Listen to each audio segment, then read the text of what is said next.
नमस्ते दोस्तों। ज्ञानवेद चैनल में आप सबका फिर से स्वागत है। आपको पता है ये महीना हमारे इंडिपेंडेंस डे का महीना है, तो सबको बधाइयाँ इंडिपेंडेंस डे के अवसर पर। आज के इस वीडियो में हम देखने वाले एक बहुत important aspect of the mutual fund investment. ये म्यूचुअल फंड के साथ हम एक आर्थिक और वित्तीय स्वतंत्रता कैसे हासिल कर सकते हैं। तो वीडियो एंड तक वॉच कीजिए फ्रेंड्स। अगर किसी ने इस चैनल पर पहली बार विजिट किया है तो रिक्वेस्ट है कि आप प्लीज़ चैनल को सब्सक्राइब कीजिए, बेल आइकॉन दबाइए सो आपको नए नए नोटिफिकेशंस आ जाएंगे और हमारे इन्वेस्टमेंट प्रिंसिपल के नए नए वीडियोस जो है आपके पास पहुंच जाएंगे और आपकी इन्वेस्टमेंट की जर्नी जो है अधिक सुलभ हो जाएगी। तो आज का जो एंगल है हमारा इन्वेस्टमेंट डिस्कशन का, उसमें है आर्थिक स्वतंत्रता। आर्थिक स्वतंत्रता हम कैसे हासिल कर सकते हैं, उसके काफी सारे एंगल्स हम देखने वाले हैं, जैसे म्यूचुअल फंड्स है, एसआईपी है। तो इस सारे एंगल को हम देखेंगे, तो वीडियोस प्लीज स्किप मत कीजिए, तभी आपको पूरा नॉलेज मिल जाएगा। किसी भी देश के नागरिक का ये अधिकार होना चाहिए कि वो फिनेंशियली स्वतंत्र हो या उसको आर्थिक या वित्तीय स्वतंत्रता प्राप्त हो। ऐसा क्यों चाहिए? क्योंकि वित्तीय स्वतंत्रता जो है वो आपकी स्ट्रेंथ को दर्शाता है फ्रेंड्स। उसके बाद भी आप कितना कंफर्ट महसूस करते हैं अपने लाइफ जीने में उस देश में, वो भी डिपेंड करता है कि उस देश की या सिटीजन की वित्तीय स्वतंत्रता कितनी है। और आपके जीने में जो कॉन्फिडेंस है वो भी डिपेंड करता है आपके फिनेंशियल स्ट्रेंथ के ऊपर। आपका सेल्फ रिक्वेस्ट वो भी है बनाए रखे। अगर आप बहुत गरीब है, लाचार है, तो आपको किसी और पर डिपेंड होना पड़ेगा फ्रेंड्स। तो इसलिए it is always better to have a financial freedom than being dependent on others. Also, आपके जीवन में कभी भी ऐसा हो सकता है, कुछ इमरजेंसीज आ सकते हैं, कुछ प्रॉब्लम्स आ सकती है, उसको सॉल्व करने में भी आपकी फिनेंशियल स्ट्रेंथ जो है वो हेल्प करती है। लोगों के अपने अपने तरीके होते हैं कि फिनेंशियल फ्रीडम कैसे मिले।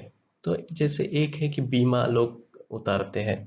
तो बीमा दो चीजों का जनरली उतारा जाता है ज्यादातर इंडिया में, तो देखा जाए जैसे कि लाइफ इंश्योरेंस होता है, हेल्थ इंश्योरेंस होता है। ये आपको बचाता है कुछ ऑड या अनफोर्सिन सिचुएशन से और आपकी फैमिली को प्रोटेक्ट करता है। उसके बाद कुछ ऐसे भी चीज होते हैं जिसको नगद या समकक्ष हम बोल सकते हैं, कैश एंड कैश इक्विवेलेंट्स, जैसे हम इमरजेंसी बेसिस के लिए रख सकते हैं। उसके अलावा और भी चीज है जो आप निवेश कर सकते हो। जब निवेश की बात आती है इन्वेस्टमेंट की, तो उसमें है फिक्स्ड रिटर्न वाले प्रोडक्ट्स होते हैं। उसके बाद रियल इस्टेट है, मार्केट लिंक्ड इन्वेस्टमेंट है, और भी काफी सारे हैं। तो हमने एक मेजर कुछ यहाँ पे लिस्ट डाउन किए हैं। कुछ लोग गोल्ड में भी इन्वेस्ट करना पसंद करते हैं। तो बहुत सारे एंगल है। तो हम बेसिकली आज देखने वाले हैं कुछ मार्केट लिंक्ड इन्वेस्टमेंट की तरफ। जब भी आप मार्केट रिलेटेड इन्वेस्टमेंट देखते हैं, तो ये फाइनेंशियल फ्रीडम जो है कैसी नापी जाती है। तो कुछ उसके है, जैसे कि आपकी देश की आर्थिक गतिविधियां कैसी चल रही है, आपका जीडीपी ग्रोथ कैसी है, आपकी क्रय शक्ति यहाँ पे, उसके बाद लिविंग स्टैंडर्ड कैसा है, आपका हेल्थ केयर या स्वास्थ्य देखभाल इस कंट्री में कैसी है। उस पर भी आपकी वित्तीय स्वतंत्रता डिपेंड करती है, या ये एक दूसरे पर भी डिपेंड होते हैं। तो जैसे आप इंडिया की बात करते हैं, तो इकोनॉमिक ग्रोथ जो है वो अच्छी है। दुनिया में टॉप इकोनॉमिक ग्रोथ में हमारा नाम आता है। तो इसीलिए मार्केट में जो है वो रिटर्न के चांसेस यहाँ पे ज्यादा है। और आप देखेंगे कि कुछ टाइप के इन्वेस्टर्स अभी हम देखने वाले हैं जो इसी वजह से आकर्षित है इंडिया की तरफ। जब आप मार्केट में निवेश करने की सोचते हैं या किसी भी इन्वेस्टमेंट प्रोडक्ट में, तो कुछ सिद्धांत है जो आपको नहीं भूलने चाहिए। जैसे कि हम देखेंगे कि यहाँ पे दो नियम है। पहला नियम कहता है कि आप अपने पैसे खोना नहीं है, और दूसरा नियम कहता है कि आप नियम एक को मत भूलिए। इसका लिटरल मतलब ऐसा नहीं। जब आप लॉन्ग लॉन्ग टर्म की सोचते हैं, तो आपको उस इन्वेस्टमेंट के लिए देखना चाहिए कि उसमें आप पैसे खोने के चांसेस है, अगर है तो कितने हैं। अगर आप उसको अफोर्ड कर सकते हो, तभी आप उस इन्वेस्टमेंट में एंट्री करना चाहिए। अब जब बात मार्केट में निवेश की हो रही है, तो कुछ निवेशक और इन्वेस्टर टाइप जो है वो यहाँ पे हम मेंशन करेंगे। जैसे होते हैं कि विदेशी निवेशक, और जिसको फॉरेन इन्वेस्टर्स। जब भी हम देखते हैं कि मार्केट में फॉरेन इन्वेस्टर्स इन्वेस्ट कर रहे हैं, तो उनका एक फोरकास्ट ये स्टडी होता है। वो कहता है कि इस कंट्री की जीडीपी बढ़ रही है, इकोनॉमिक ग्रोथ बढ़ रही है, तो यहाँ पे इन्वेस्ट करने से आपको ज़्यादा रिटर्न्स मिलते हैं। उसके बाद डोमेस्टिक इंस्टीट्यूशंस होते हैं जो अपने शेयर होल्डर्स का या इन्वेस्टर्स का पैसा इन्वेस्ट करते हैं। और थर्ड जो निवेशक होते हैं वो खुदरा या रिटेल इन्वेस्टर। हम ज़्यादातर हमारे वीडियो में बात करते हैं रिटेल इन्वेस्टर के बारे में जो आप है। तो हमेशा ऐसे वीडियोस देखने के लिए चैनल को प्लीज़ सब्सक्राइब कीजिए, तो हम काफ़ी सारे नए नए आइडियाज़ आपके पास लेके आएंगे। जब आप फाइनेंशियल फ्रीडम की बात करते हैं, तो किसी भी देश का अगर फाइनेंशियल फ्रीडम स्ट्रांग है तो उसके कुछ फाउंडेशन पिलर्स भी मजबूत होने चाहिए।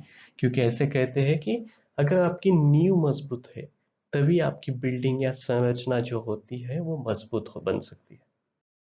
अब बात करते हैं फाइनेंशियल फ्रीडम के बिल्डिंग के पिलर्स की, जो आपकी नींव जो है मजबूत करेगा। तो पहली बात है आपकी दृष्टि, या जिसको कहते हैं विजन। आपके विजन पर हमेशा डिपेंड करता है कि आपका फाइनेंशियल गोल कितना है, आप कितना टाइम दे सकते हैं, और आपको रिटर्न कितने चाहिए। उसके बाद कुछ है जैसे आपकी बचत की आदत है, वो भी मायने रखती है। क्योंकि इसमें हर एक पैसा, हर एक रुपया जो आप इन्वेस्ट करते हैं वो इम्पोर्टेंट होता है लॉन्ग टर्म रिटर्न के मायने में। उसके बाद अगर आप सिस्टमेटिकली किसी भी पैसे को इन्वेस्ट करते हैं तो उस पे आपके रिटर्न अच्छे खासे डिपेंड होते हैं, और उसमें आपका रिस्क जो है वो भी कम होता है। उसके बाद आप कैलकुलेटेड रिस्क जब लेते हैं तो आपको पता है कि आपका लॉस कितना हो सकता है। अगर लॉस हुआ तो आपकी स्ट्रेटेजी क्या होगी, वो भी आप सीख सकते हैं इस फ्रीडम के फाउंडेशन में। उसके बाद निवेश के विकल्प कौन से हैं, आपके जो ऑप्शन है जिसमें आप इन्वेस्ट करना चाहते हैं, वो भी डिपेंड करते हैं आपके रिस्क पे। इस पे हमारे और भी वीडियोस है, चैनल पे प्लीज देख लीजिए। आई बॉक्स में भी इसके कुछ लिंक्स मिल जाएंगे आपको। हमारे मेन टॉपिक पे आते हैं जो म्यूचुअल फंड के अराउंड है। आप इस चित्र में देख रहे हैं फ्रेंड्स, कि म्यूचुअल फंड में इन्वेस्टमेंट होता है एक बड़े पेड़ को छोटे से आपको स्टार्ट करके पूरे फल देने तक आपको उसको ग्रो करना है। तो उसमें अच्छा खासा टाइम लगता है। आप आपने ये भी सुना होगा कि अगर आप आम अपने पेड़ से खाना चाहते हैं तो आपको कम से कम 12 साल वेट करना चाहिए। तो इसका कहने का एक मतलब है कि आपको सफिशिएंट टाइम म्यूचुअल फंड में देना चाहिए। एक ये भी डिपेंड करता है कि आप किस टाइप का म्यूचुअल फंड चूज करते हैं। तो उसमें एक है कि आप जब लमसम इन्वेस्टमेंट करते हैं तो आपकी स्ट्रेटेजी और टाइमलाइन कितनी होगी, किस टाइप का फंड होगा। उसके बाद आप सिस्टमेटिक इन्वेस्टमेंट करते हैं, उसके बाद सिस्टमेटिक ट्रांसफर करते हैं। तो एसआईपी और एसटीपी में भी हमारे काफ़ी सारे वीडियोस है, प्लीज़ देख लीजिए। उसके बाद एक नया वीडियो भी आप जल्दी आ जाएगा ऑन सिस्टमेटिक विड्रॉल प्लान। जब म्यूचुअल फंड की बात आती है तो आपके पास ढेर सारे चॉइसेस है friends. Different types of companies, different types of funds, different schemes. तो आप चूज कर सकते हैं। हमारे भी कुछ वीडियोस है, वो भी आप देख सकते हैं। अब देखते हैं कि आपका जो टेन्योर है वो कम है तो आप लिक्विड या डेट फंड में पैसे लगा सकते हैं। उसके बाद आपके पास चॉइस है हाइब्रिड या बैलेंस्ड फंड्स का भी। उसके बाद आप इन्वेस्ट करना चाहते हैं लॉन्ग लार्ज कैप में, तो आप कर सकते हैं जो प्योर इक्विटी में होते हैं। उसके बाद मिड कैप फंड्स है, स्मॉल कैप। अगर आपका रिस्क एपेटाइट उससे भी ज़्यादा है तो आप माइक्रो कैप फंड में भी इन्वेस्ट कर सकते हैं। कुछ इन्वेस्टर्स मल्टी कैप या फ्लेक्सी कैप टाइप के फंड में भी इन्वेस्ट करना चाहते हैं। उसके अलावा भी और भी टाइप्स हैं जिसकी हम बात करेंगे। अगर आप म्यूचुअल फंड में निवेश करना चाहते हैं तो कुछ मंत्र आपको याद रखने चाहिए। जैसे कि आपको देखना चाहिए कि आपकी जोखिम लेने की क्षमता कितनी है, उसके साथ ही आपके इन्वेस्टमेंट टूल को मैच कीजिए, तभी आप शांति से बने रहेंगे। उसके बाद आप निवेश सलाहकार या इन्वेस्टमेंट एडवाइजर की सलाह भी ले सकते हैं। अगर आपको नहीं लेना चाहते तो आप अपनी भी स्टडी करके ये डिसीजन ले सकते हैं। उसके बाद थर्ड पॉइंट है कि आप डाइवर्सिफाई कर सकते हैं अपनी इन्वेस्टमेंट, जो आपकी रिस्क को कम करता है और रिटर्न के चांसेस बढ़ाता है।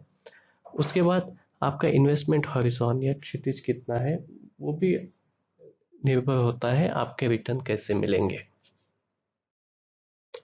अब बात आती है एक इम्पोर्टेंट फैक्टर की, जिसको कहते हैं टाइम या समय, जो आप इन्वेस्टमेंट के लिए देते हैं मार्केट में या इन म्यूचुअल फंड में। तो एक कहते हैं कि आप don't try to time the market. किस पे?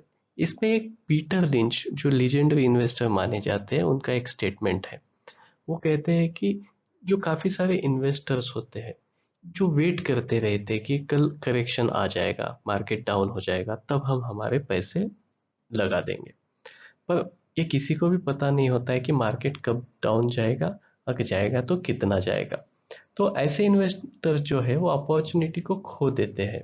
तो वो करेक्शन की वेट करने में जितना उनका लॉस होता है, उससे कम ही लॉस अगर करेक्शन आ जाए तो होता है। बट ये भी अपने रिस्क पे डिपेंड होता है दोस्तों।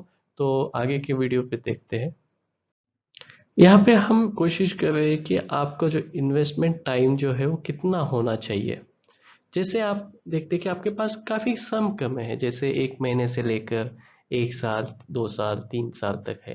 तो आप अपने पैसे किसी लिक्विड फंड, डेट फंड, अगर आप मार्केट में लगाना चाहते हैं, अगर आप फिक्स डिपॉजिट में लगाना चाहते हैं तो वो भी एक आपका ऑप्शन होता है।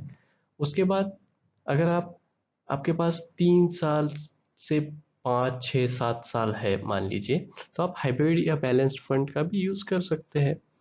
उसके बाद अगर आपके पास 5 से 10 साल का समय है तो आप फ्लेक्सी कैप, लार्ज कैप, इस टाइप के फंड में चूज कर सकते हैं। उसके बाद 7 साल या 10 साल, 15 साल, 20 साल है तो आप कुछ हद तक मिड कैप और स्मॉल कैप में भी पैसे लगा सकते हैं। अब ये जो कैलकुलेशन है, ये हर किसी के लिए सेम नहीं होता है। ये डिपेंड करता है कि आपके पास समय कितना है, आपका इन्वेस्टमेंट टारगेट कितना है, और आप कितना रिस्क ले सकते हैं। उसके बाद हम देखेंगे कि एक एग्जाम्पल जो आपको बताएगा कि टाइम का कितना महत्व है मार्केट में बने रहने के लिए। इसके लिए हमने उठाया है 4 अगस्त का निफ्टी 50 का चार्ट, जो life time chart, maximum chart available है। उसमें अगर हम देखें तो ये चार्ट बताता है कि निफ्टी ने ही 1725% का रिटर्न दिया है, जो गजब का है अगर देखे जाए। तो इसीलिए कहते हैं कि लॉन्ग टर्म में अगर अच्छी तरह और अच्छी जगह इन्वेस्ट किया तो आपको फायदा होता है। बट इसमें कुछ रिस्क भी होते हैं अगर आप मान लीजिए शॉर्ट टाइम के लिए इन्वेस्ट किया। एक ही साल का हम यहाँ पे 2008 से 2009 का अगर गणित लिया, 50% से भी ज्यादा लॉस निफ्टी 50 के इंडेक्स में हुआ है। तो आप देख सकते हैं आपका अगर हॉरिजॉन शॉर्ट टर्म है, मान लीजिए यहाँ से स्टार्ट किया आपने और यहाँ पे आपने रिडीम किया, तो आपका रिटर्न ज्यादा नहीं है फ्रेंड्स। अगर आप यहाँ से यहाँ का देख रहे हो या किसी भी पॉइंट्स का अगर लॉन्ग टर्म का नजरिया है, तब आपको फायदा हो सकता है। और शॉर्ट टर्म में आपको यहाँ पे ऐसे गड्ढे दिखते जाएंगे जो आपके रिस्क एबिलिटी से मैच होने चाहिए। अब देखते हैं कि डिफरेंट टाइप्स ऑफ फंड्स में भी रिस्क और रिटर्न का बैलेंस कैसे होता है। हमने यहाँ पे क्या किया, निफ्टी 50 का चार्ट लिया 5 साल का। उसके बाद एक लार्ज कैप फंड लिया, एक मिड कैप फंड लिया और एक स्मॉल कैप फंड लिया। ये जस्ट एक सैंपल दिया है हमने, ये रिकमेंडेशन तो नहीं है। अगर देखते हैं कि निफ्टी 50 ने कितना रिटर्न दिया है लास्ट 5 साल में, तो लगभग मान लेते 88% मान लेते। लार्ज कैप फंड ने कितना दिया है, 113% के आसपास। मिड कैप ने कम दिया है। जैसे आप देखते हैं कि रिस्क ज्यादा है, तो आप, ये सिर्फ इस टाइम फ्रेम की बात हो रही है इस स्पेसिफिक फंड के। डिफरेंट फंड से डिफरेंट टाइप्स ऑफ फंड्स अलग रिटर्न दे सकते हैं हमेशा। उसके बाद स्मॉल कैप ने सबसे ज्यादा रिटर्न दिया है, बट आप देख सकते हो ये रेड कलर का चार्ट जो है, उसमें वोलाटाइलिटी सबसे डाउन भी स्मॉल कैप गया था, और 5 साल के बाद हाई रिटर्न भी उसने दिए। इसीलिए टाइम का बहुत महत्व है जब आप म्यूचुअल फंड या मार्केट में इन्वेस्ट करते हैं। वीडियो को और ज़्यादा लंबा नहीं करते हैं। अगर एक चैनल आपको अच्छा लग रहा है तो प्लीज़ सब्सक्राइब कीजिए, लाइक कीजिए, शेयर करना मत भूलिए। बेल आइकॉन को दबाइए तो आपको नोटिफिकेशन आ जाएगी। किसी भी फंड में इन्वेस्ट करने से पहले अपने म्यूचुअल फंड एडवाइजर से ज़रूर डिस्कस कीजिए, अपना रिसर्च कीजिए और उसके बाद इन्वेस्ट कीजिए। चलो, happy investing, happy investment day, happy independence day.